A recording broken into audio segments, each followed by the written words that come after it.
Beberapa rebuttal buat OO. Pertama, yang akan kami bawa. Pertama, skripsi nggak buat kamu mentang-mentang bakal jadi kritis, karena skripsi itu tidak nge-engage, bahkan semua masalahmu yang ada di studi kamu cuma di-engage dalam satu masalah aja, satu topik aja. Jadi belum tentu kamu bisa melakukan aplikasi dari semua yang diajarin di dalam masa kuliah kamu, dalam mata kuliah kamu dan lain-lainnya, cuma di dalam skripsi aja. Jadi contohnya mahasiswa hukum yang buat skripsi tentang hukum perdata, bagaimana dengan hukum pidana dan lain-lain yang diajarkan sama kuliah itu tidak teraplikasi, tidak terpakai.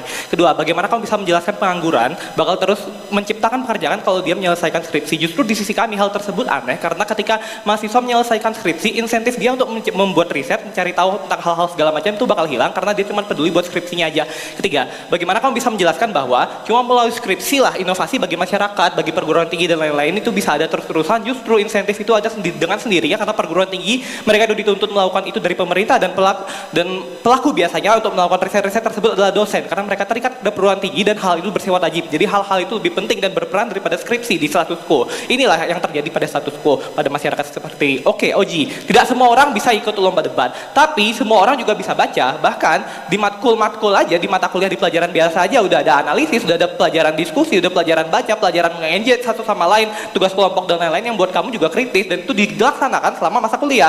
Kemudian lagi Oji, kamu tidak memberitahu kenapa semua benefit kritis dan lain-lain, inovasi dan lain-lain itu cuma ada eksklusif di kamu. Nanti akan kami jelaskan kenapa itu juga bisa terjadi kita berikutnya. Sepertinya Oji juga tidak nyadar bahkan bahwa guru yang tadi dibawa oleh Samuel itu cuma kiasan, tidak eksklusif di guru. Mengajar aja nggak butuh karya tulis ilmiah dalam jumlah besar, apalagi pekerjaan lain seperti mekanik, dokter, pengacara dan lain-lain yang bahkan lebih jauh daripada karya tulis ilmiah. Akan lebih sulit apabila kamu mencari kerjaan yang eksklusif bertumbuh pada karya tulis ilmiah, yang mana itu adalah skripsi. Jadi kamu nggak bisa mengaplikasikan itu dengan besar di dunia kerja. Oke, premis Anda mengenai kita sebagai mahasiswa harus riset, jurnal dan lain-lain itu juga sudah salah. Karena dari status quo saja di pelajaran matkul yang udah ada, seperti saya bilang tadi, udah ada hal-hal tersebut. Lalu tujuan untuk mengajarkan skripsi bagi Anda itu sebenarnya apa? Dan juga kamu nggak jelasin kenapa skripsi itu terpisah dengan pembimbing yang tadi kamu bilang hilang-hilangan revisi dan lain-lain. Buktinya nggak marak banget kejadian seperti itu. Jadi itu tidak terpisah. Kalau sumber masalahnya kita hilangin, skripsi kita hilangin, otomatis nggak akan terjadi seperti itu, bukan? Dan di worst case kita, apabila tugas akhir dan lain-lain yang kamu bilang itu juga tetap ada, itu tetap lebih bermanfaat. Karena kenapa? Itu mengaplikasikannya kepada pekerjaannya, atau mengaplikasikannya pada apa yang akan kita mau bawa di pekerjaan kita selanjutnya. Oke, kedua, karakteristik kami. Perguruan tinggi itu seperti yang dibilang Samuel adalah institusi pendidikan paling tinggi, spesifik yang tempuh seorang dalam jenjang pendidikannya, di mana kita belajar secara spesifik, tidak secara umum sesuai jurusan kita. Lalu skripsi, apa itu skripsi? Hasil karya tulis ilmiah yang dibuat di akhir masa pembelajaran yang digunakan sebagai metode evaluasi metode lulus atau tidak berhasil atau tidak, itu dinilai dari situ. Kenapa hal ini buruk? Pertama, skripsi itu membawakan satu tema saja, satu subjek saja, dan itu dibahas secara general. Jadi itu tidak representatif terhadap kerumitan dan baiknya pelajaran yang tempuh kamu selama kamu masa kuliah kamu, selama mata kuliah kamu, semua yang ada kamu dalam 4 tahun kamu kuliah itu tidak representatif di skripsi, karena itu hanya membahas satu topik saja, dan bukan tidak mungkin bahwa kamu tidak bisa membawa semua yang kamu pelajari itu dalam skripsi. Kemudian itu juga tidak relevan dengan tujuan orang berkuliah, seperti yang tadi Samuel bilang. Tujuan orang kuliah itu mendapat ilmu untuk pelajaran yang juga relevan untuk pekerjaannya dan bisa digunakan, dan tujuan utamanya juga dia akan mencari pekerjaan di jenjang berikutnya. Skripsi itu berbentuk karya tulis ilmiah, seperti yang Samuel bilang tadi. Itu sama sekali tidak relevan dengan sebagian besar bidang studi dan pelajaran yang nantinya akan dilakukan oleh orang-orang. Contohnya otomotif. Orang-orang yang kerja di bidang otomotif, kuliah di bidang otomotif, mereka nggak bakal menggunakan karya tulis ilmiah atau ilmu yang dipakai buat skripsi. Orang-orang pendidikan mereka akan mengajar, orang bisnis akan berbisnis, orang hukum akan berbicara sebagai pengacara, hakim, jaksa dan lain-lainnya. Dan skripsi itu sama sekali tidak aplikatif apabila diteruskan kepada jenjang pekerjaan mereka. Kemudian mahasiswa itu akan fokus ke skripsi saja karena itu tujuan perguruan tinggi. Jadi bukan hal-hal yang dipelajari, itu hal-hal yang tidak penting, maka mereka akan fokus pada skripsi saja. Itu tidak dinilai secara menyeluruh, cuman dinilai skripsi aja. Jadi mereka kan cuma mikirin skripsi, dan ilmunya bagaimana mereka belajar itu akan dikondisikan untuk menjadi karya tulis ilmiah skripsi yang nanti akan mereka laksanakan nanti. Dan satu hal lagi yang perlu kita khawatirkan, yaitu preferensi mahasiswa dari aktor mahasiswa itu mereka berbeda-beda. Tidak semua orang-orang itu suka menulis, tidak semua orang-orang itu suka membuat karya tulis ilmiah. Apabila mereka disuruh nyusun karya tulis ilmiah, menyusun skripsi, tidak semua nyaman melakukan itu. Jadi itu akan menambah beban di sisi mahasiswa, akan menambah beban di sisi pelajaran, sisi psikologis dan lain-lain.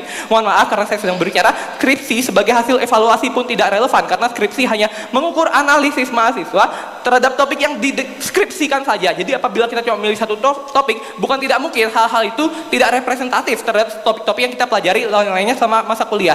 Jika ada materi yang tidak direfleksikan di dalam skripsi, artinya sia-sia saja kita belajar tersebut, hal itu tidak diaplikasikan, dan bagaimana cara kita mengetahui bahwa hal itu akan bermanfaat di masa depan. Bukankah lebih baik kita tidak belajar kalau kayak gitu? Oke, mungkin mungkin oposisi bisa bilang bahwa kalau nggak ada skripsi nggak bakal ada parameter. Maaf ya, karena saya sedang mendeskripsikan argumen saya. Yang bisa nggak ada parameter yang bisa ngukur keberhasilan. Ini nggak bakal terjadi di sisi kami, karena penilaian akhir yang terjadi akan relevan dengan jurusan bidang studi dan menggambarkan pekerjaan mereka. Nantinya akan sekaligus mengaplikasikan apa yang dipelajari. Jadi karena parameter itu berbeda-beda di setiap program studi, tugas akhirnya akan berbeda-beda saja, berbeda-beda.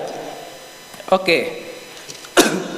Jadi kekritisan yang Oji mau akan lebih didapatkan di kita. Kenapa? Karena orang-orang akan lebih terdorong untuk kritis, dan kekritisan ini akan lebih relevan dengan pekerjaan mereka nantinya, karena kita akan A, menetapkan tugas akhir sesuai dengan apa yang dipelajari dan nanti akan dikerjakan, dan B, melakukan standarisasi di perguruan tinggi yang oleh pemerintah, sehingga perusahaan-perusahaan itu tahu apa yang akan diekspek dari lulusan pekerjaan. Ini pun juga sudah terjadi di luar negeri. Contohnya di Amerika, yang baik lulusannya malah mengajar, melakukan proyek seperti orang yang mesin, teknik, mereka merakit mobil, jadi intern, barrister untuk hukum dan lain-lain. Jadi kami merasa bahwa hal ini cukup jelas di bagian kami. Oke, selanjutnya. Beberapa benefit Oji justru ada di kita. Pertama, mencari solusi justru ada di kami. Mahasiswa akan melaksanakan sesuatu yang jelas terkait dengan bidang studinya dan pekerjaan di masa depan. Kedua, benefit skripsi menciptakan inovasi di Oji justru tidak eksklusif dan malah lebih bagus di sisi kami, karena ketika ditunjuk mengerjakan proyek akhir yang relevan, misalnya lulusan pendidikan mereka mengajar, justru itu akan lebih aplikatif dan akan langsung ada hasil lebih cepat daripada skripsi dan lain-lain. Dan ini justru akan buruk bagi perguruan tinggi sendiri, karena mahasiswa mereka akan jadi fokus sama skripsi yang lebih dari ilmu praktis yang bisa diaplikasin. Kayak mesin, sebenarnya fokus dari teknik mesin itu mereka bukan fokus perbaikan, malah mereka fokus menulis skripsi. Jadi bisa menahan mahasiswa itu tidak sesuai dengan minat mereka, dan mereka juga bisa malas, dan mereka juga khawatir menjadi mahasiswa abadi, beban kampus dan lain-lain, beban akreditasi, ranking kampus dan lain-lain. Jadi itu justru nantinya akan buruk pada aktor perguruan tinggi. Kemudian lanjut, mungkin oposisi juga bisa bilang bahwa skripsi itu sudah representatif karena itu menggunakan semua ilmu yang dipelajari di kuliah. Enggak, karena seperti yang kita bilang tadi, skripsi hanya berfokus pada satu tema, itu tidak representatif terhadap praktik kerja di masa depan, tidak sesuai dengan tujuan orang berkuliah seperti kita bilang tadi. Jadi apa yang kita sudah bilang di sini, kita sudah menjelaskan apa yang kita maksud sebagai skripsi, apa yang kita mau, alternatif kita, mengapa itu eksklusif di sisi kita. Terima kasih, bangga menjadi oposisi.